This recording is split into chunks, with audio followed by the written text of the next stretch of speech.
And if you're a business owner who slashes and changes and changes and changes and changes and changes, you're doing two things.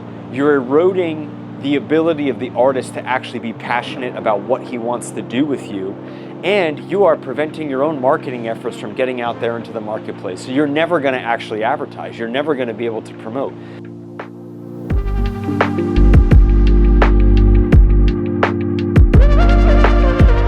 So I wanted to talk about, you're a content creator, you run a digital agency, you do design work, you do video production, you're a photographer, you're an artist. And I want to comment on how do you not let the profession and your passion get destroyed by changes or adjustments or things that you want to create.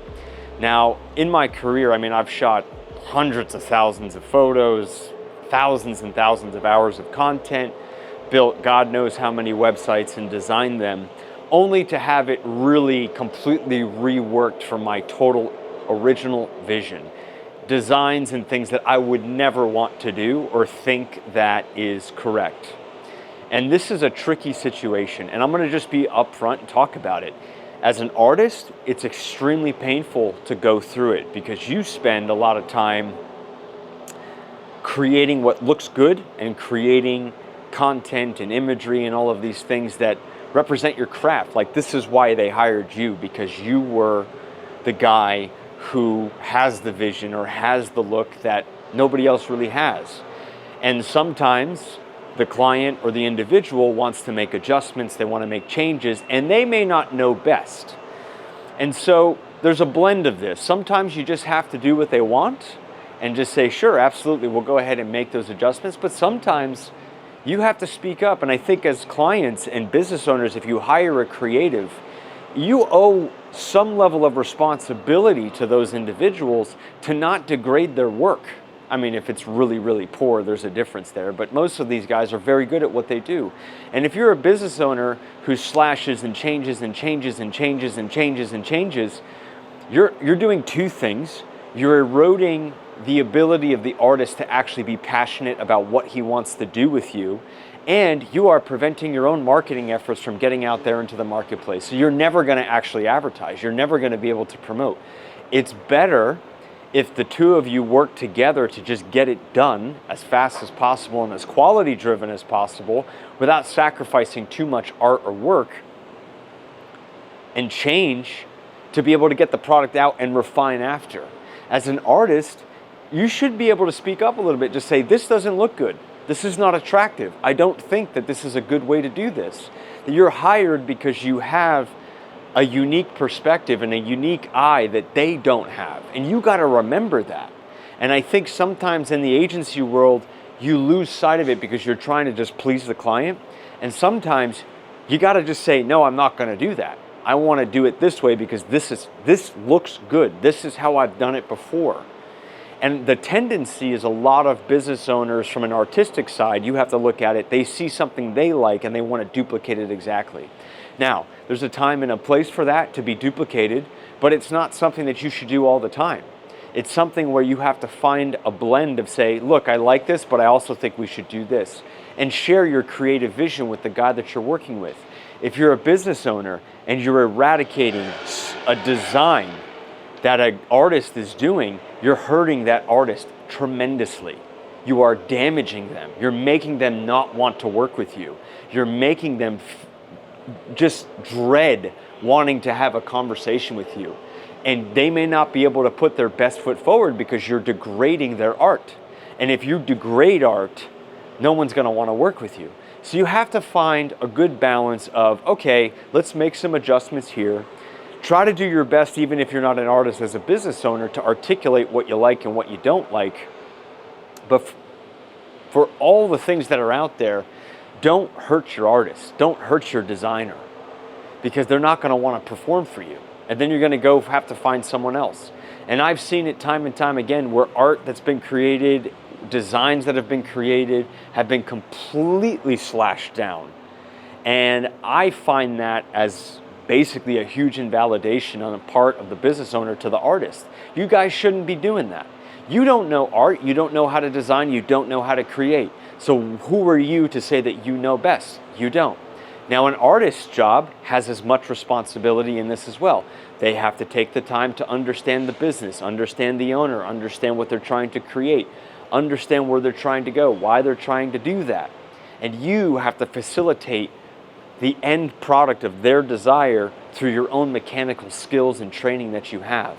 But why I'm stressing this video is that as an artist, do not let people degrade your art, and as a business owner, do not degrade the artist. Encourage. Find things that you can work with for advertising. Find things that you find inspiration from. Because 90% of the time, the designer or the individual that you're hiring is going off of his own expertise, and he's going to create what he thinks or she thinks looks good. And you may have a totally different vision in mind. It's your responsibility to share that vision up front. And if you don't share it, there's no reason for you to be upset. Well, this doesn't look good. When you say to someone, make it more alive, that says nothing. When you say to someone, can you make it more exciting? That says nothing. There's nothing. What does that mean? Do you want more colors? Do you want bigger fonts? Do you want it to be more modern? Do you want fat fonts? Do you want vertical fonts? Do you want different fonts? Do you want modern fonts? Do you like lime green? Do you like purple? Make it more exciting says zero to the designer. What I like to do with my clients is say, what brands do you like? Shit, send me the brands you like. You like Tom Ford, you like Balenciaga, you like Adidas, you like Nike. What do you like about those brands? What colors do you like? What do you wear? What kind of cars do you like? I'm doing that to get information because I'm going to be able to understand. And you as the artist can do this. Ask them, hey, what brands do you like? People that go create brand lookbooks and all this stuff, okay, whatever. You guys go do that. I think it's a waste of time. I rather would like to know, look, tell me the things you like, show me those things you like, and let's see if we could find a happy medium, give you a couple of examples and go from there, and then we refine. The brand lookbook should really be done after you started to build everything and you've ironed out all the kinks. Then you could do your lookbook. Then you could do all that stuff because you've got a map and a roadway for this to happen. So as an artist, don't let people push you around. As a business owner, have some respect for the guys that you're working with. Have some respect. It's not as easy as, can you just change this? There's things that have to be tweaked and adjust from a web perspective. It may not be as simple as you think. From a video edit, you guys say, hey, I don't want to add a lot of work. Can you do all this stuff? You have to understand they have to go back into the program, open the program, load the program, watch the video, cut that piece, change it, watch it, proof it, change it, watch it, proof it. Then they have to sit down and take the 4K footage you guys are recording, re-export that footage, make sure the color grading is in there. The computer then has to compress and merge the audio and the effects and everything into a single file, which could take upwards of 10 to 20 minutes, could even take an hour depending on how long that footage is. Could take more if you're rendering 8K footage. But you have to understand that there's things that are involved with that. So don't degrade artists. Business owners communicate, artists communicate, and you're gonna find a happy medium. Don't let it destroy your craft. You got into this because you like doing what you do. Find that happy medium and just be honest.